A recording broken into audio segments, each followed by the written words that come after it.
Mark Herman, Herman. I'm the constable at Harris County Precinct 4. I want to thank you for your patience, regarding the accident last night where we had multiple fatalities. I can tell you our investigation has revealed last night around 8:30 p.m. We had a vehicle traveling westbound on FM 2920 with a mother and 3 children in the vehicle.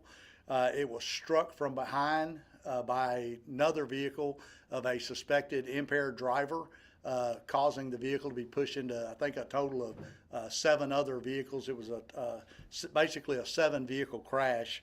The mother was deceased at the scene. A 7-month-old baby was deceased at the scene, and a 5-year-old child was also deceased at the scene. There was a 2-year-old that was life-flighted to Herman Hospital downtown. As of this morning, that child is currently on life support. We're asking for prayers for that child and for the rest of the family. I can tell you that the suspect in this case is currently in the hospital. We have deputies at the hospital sitting on him. We have coordinated with our district attorney's office. They have accepted multiple counts of intoxication manslaughter. Possibly some of these cases will be upgraded depending on the fate of the 2-year-old child that is currently on life support. This is a tragedy. It is a situation of again, a possible suspected impaired driver who basically snuffs a family out of existence. And but I can tell you, we at Precinct 4 will do everything we can investigatively and to prosecute this individual and hold him accountable. And at the same time, we want to ask folks for their thoughts and prayers for the family involved in this tragedy. With that, I'll open it up to any questions. Any additional information about the suspect? Any other DWIs? Or? Yeah, we've done some background check on him, and that's not going to be made public at this time, but that is part of our investigation and will be ongoing. The family, are you releasing any names? Yeah, not right now. Most of the family has been notified, but there are some members of that family that have not been notified, and so we're going to right now not release any names. That's going to be including the suspect at this time. The charges we have not been formally filed yet. They've been verbally accepted by our district attorney, so we're not going to release his photograph or his name at this point.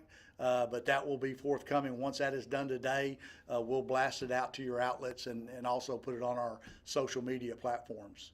Any additional information that you can give us about the accident, how it happened? Did someone run a light? Or? Well, it appears that the mother and her kids were stopped going westbound on FM 2920 at Gosling.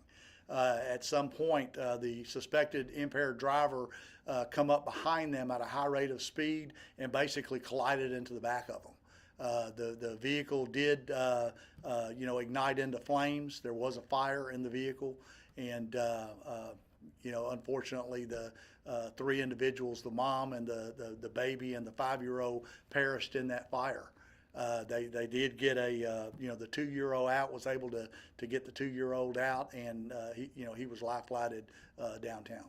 Okay, and you mentioned the intoxicated driver, suspected intoxication driver, is at the hospital. What is his condition? His condition is he has bumps and bruises. He is expected to survive this, and of course we're waiting till he's released and so we can start the criminal justice process with him. Was family local? Family is local, yes. Do you know if he was coming from a bar?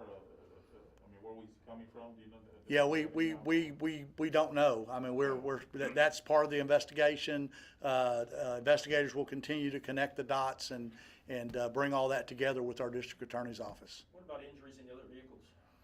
There were a few other injuries. I think one person was taken by ground in stable condition, non-life-threatening injuries, and bumps and bruises. Some folks were released at the scene.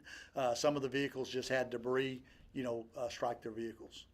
Do you have video of the crash? Surveillance video That's all part of the investigation. We're still looking into nearby businesses with video and things of that nature that would aid us in our investigation. The weather a little bit weather was a little rainy last night, kind of misty. Do you think that had any effect of him stopping him, other than made the crash worse?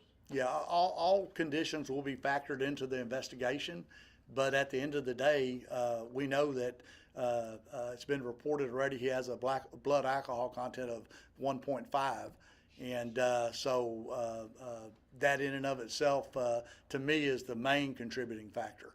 And again, it's totally preventable, and again, the guy's a suspect at this point because it'll be up to our district attorney's office to prove that in a court of law. Obviously, you cover a lot of crashes like this, but this is a young mother with 3 young kids. I mean, and you talk about this guy driving, drunk. Just your thoughts on it personally. Yeah, I really don't want to put my personal thoughts into it because it wouldn't be too nice. But professionally, I can tell you that law enforcement's out there continuing to fight the good fight against our impaired drivers. I know that we have multiple DWI initiatives this spring break out with our Sheriff Ed Gonzalez and local constables. We're going to continue to combat drunk driving and try to make our streets safe for our families. A message you want to give out to people that are drinking, especially spring break? Yeah, driving impaired is 100% preventable. Don't do it. It's a choice, and just need to leave it alone. Any other questions? All righty, it's a wrap. Who needs the Spanish version? Okay, I'll tell you what, if everyone else will, Cynthia, do we have the press releases printed out so Yes, far? thank If y'all want to take a press release and with you, and then if everyone else will vacate out of the room, and then Sergeant Humanzor will do the Spanish version for you.